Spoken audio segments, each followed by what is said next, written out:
Pristávame v Sofii, hlavnom meste Bulharska, mesto s viac než 7000 ročnou históriou, ktoré patrí medzi najstaršie v Európe. Pred nami je približne 4-hodinová cesta naprieč krajinou do polovného revíru Bukovec. Ten sa nachádza nedaleko mesta Elena, ukrytého v pohorí Stará Planina. Elena je malé historické mesto známe tradičnou architektúrou a dlhou remeselnou a polovníckou tradíciou. Práve tu v tejto divokej a členitej krajine začína náš lov. Po úvodnom zvítaní sa dlho nezdržiavame, rýchlo sa prezliekame a po krátkej porade okamžite vyrážame do revíru.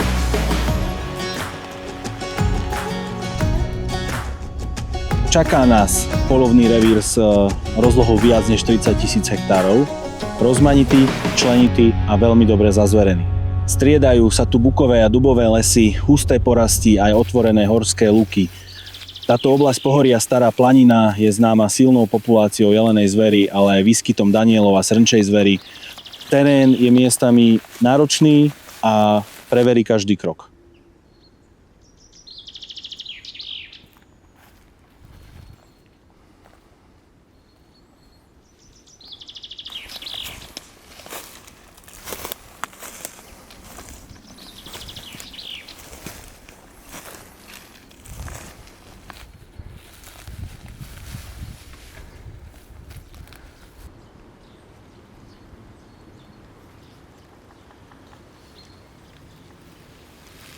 Našou stratégiou počas jelenej ruje je posliedka. Prechádzame polovným revírom a snažíme sa započuť ručiacich jeleňov. Naši miestni sprievodcovia majú výborný prehľad o ich pohybe aj rujoviskách. Aj napriek tomu vzhľadom na rozlohu revíru to nie je vôbec jednoduché. Keď jelenia započujeme, vydávame sa jeho smerom, snažíme sa ho lokalizovať, správne posúdiť a priblížiť sa na streleckú vzdialenosť. Ak je jeleň vhodný na lov a podmienky to dovolia, prichádza moment výstrelu.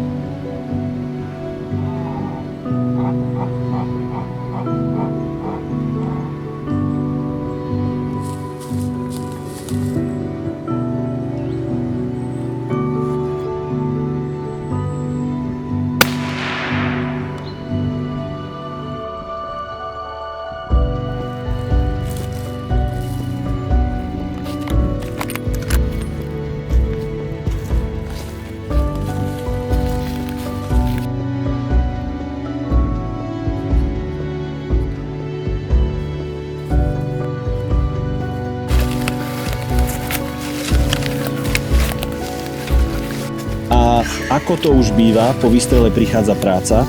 Každý priloží ruku k dielu a jelenia nakladáme na korbu nášho terénneho auta. Až potom prichádza chvíľa pokoja. Oslava, rozprávanie loveckých príbehov a praskot horiaceho ohňa.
идем. Хорошо? Super. A?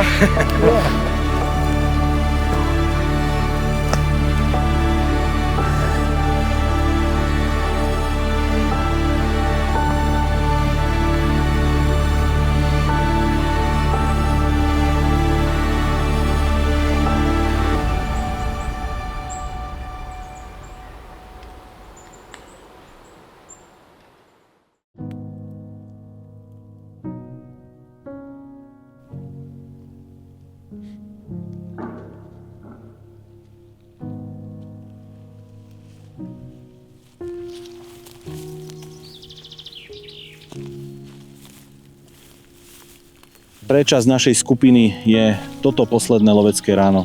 Les je tichý, ako by vedel, že sa dnes lúčime. Chladný vzduch, jemné ranné svetlo a kroky, ktoré sa už nikam neponáhľajú. Nie je to o výsledku. Už to nie je o trofeji. Je to o chvíli, o pokoji, o tom byť tu a teraz. Vnímať každý zvuk, každý nádych lesa a odniesť si viac, než sme sem prišli hľadať.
Táto polovačka bola super, bola to krásna ranná vychádzka so skvelým doprovodom, jedným druhým.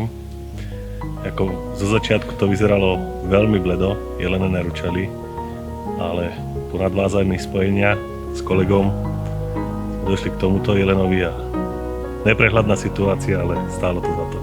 Jelen super.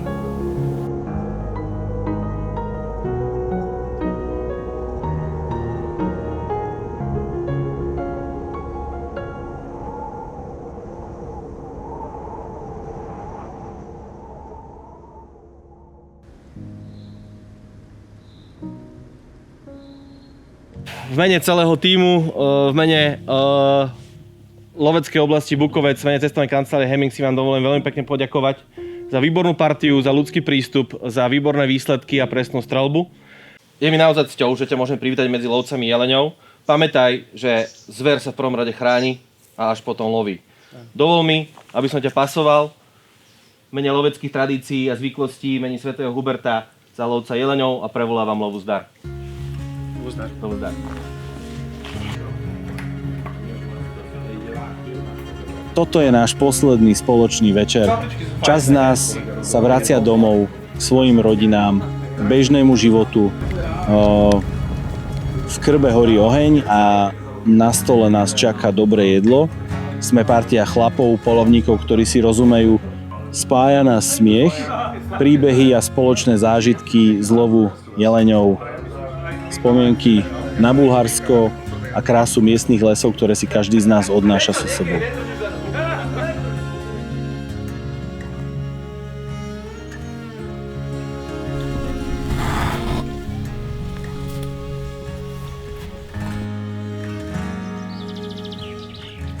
Po lovačke však pokračujeme ďalej.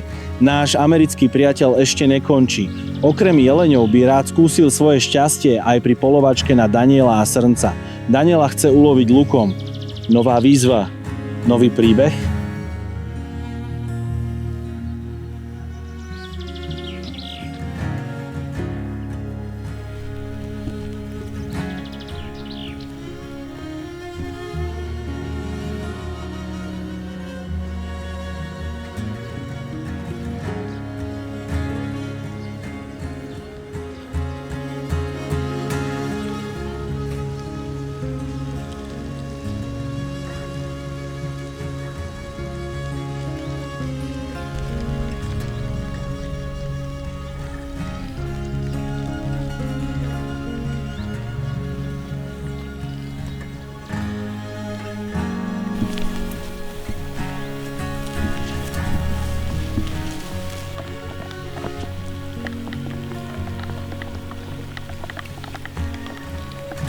Coming to Bulgaria, I didn't know really what to expect. But once I got here, I found it to be like safe and beautiful, and the food is great. The towns, the little towns are cool. There's a lot to see. Hunting was amazing. Hunting with Hemming was a second to none. I mean, it was great.